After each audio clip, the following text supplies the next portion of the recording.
Hello, my dear friends. Hello, my dear listeners. Hope you are doing your best to serve your duties with honesty and love. So, let's start our journey from the life of our master Sri Ramakrishna Paramhansa Dev. We are going to start a new chapter Hriday Ram and Akshay. These two characters are somehow we can say supporting character, the support which is required stabilize to stabilize a robust building, a robust structure. So let's find out who were they and how they played their part in this divine conspiracy. So let's start. We have seen Hriday as the faithful attendant of Sri Ramakrishna from the beginning of his sadhana. He was a matter of fact man with no place in his heart for sentiment. The ideal of his life was to advance the interests of his little family and to be as comfortable as possible.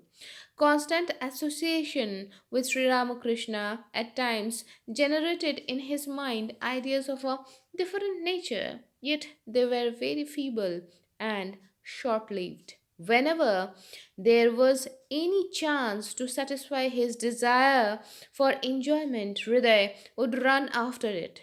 It was due to this that he failed to see the significance of the wonderful experiences through which Sri Ramakrishna passed before his very eyes during the eventful years at Dakshineshwar.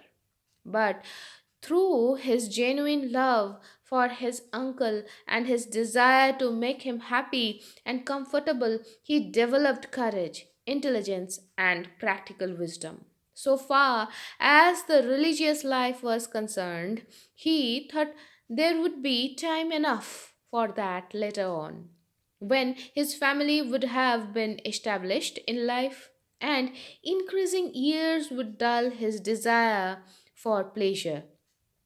At this juncture, his wife died, and his whole outlook on life changed.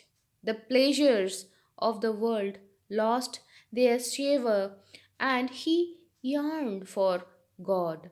He began to worship the Divine Mother, meditated now and then, casting off his cloth and holy thread as he had seen Sri Ramakrishna do, and insisted that the power be given him to realize the higher truths.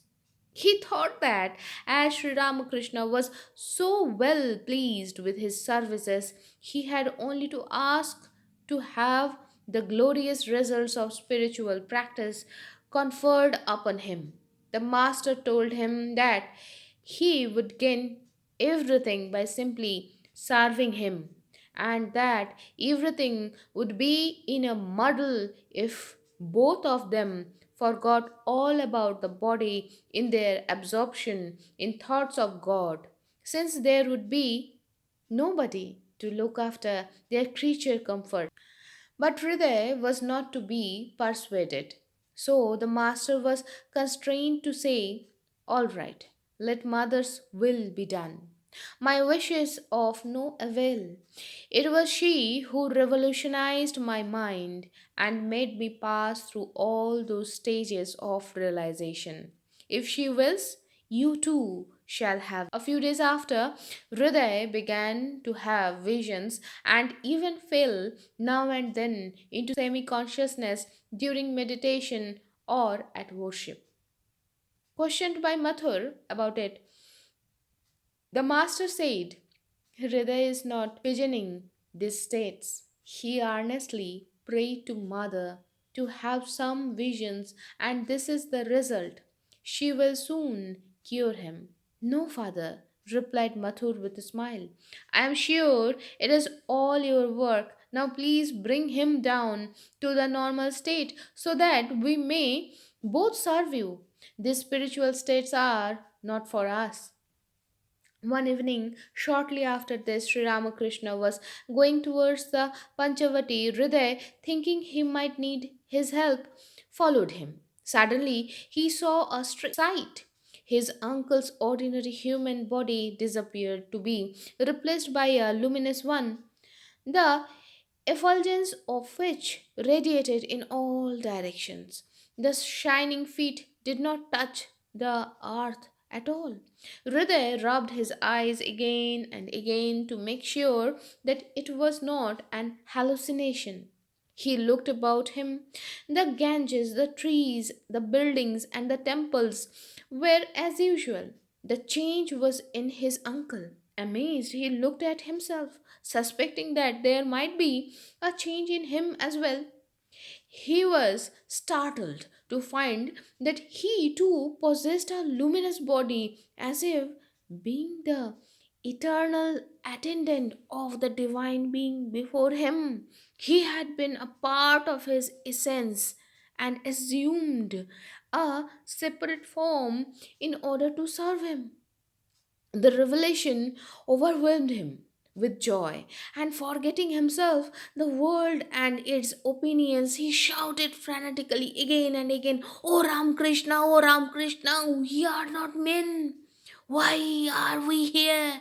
Come, let us go from place to place and save people from their misery. You and I are of one stuff." "Hush," said Sri Ramakrishna, stopping short at the noise. "What has happened to us that you howl like that? People will gather around thinking something is wrong." But Hriday would not stop. Hastening to him, Sri Ramakrishna touched his chest and prayed, "Mother, stupefy this fool."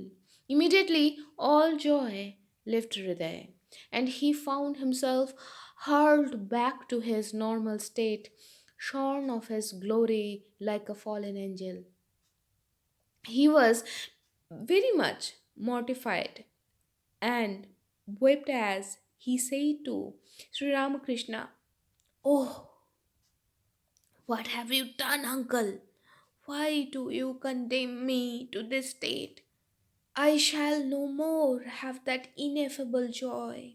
"I do not mean you to be dulled forever," replied the master.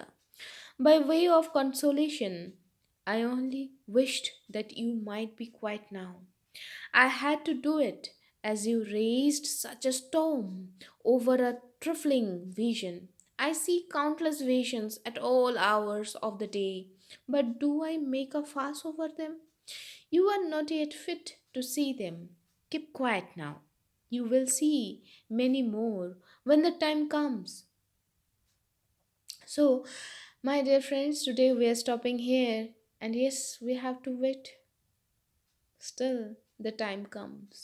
Let's our gurus, let's our blessings mold our future, mold our destiny the way it should be.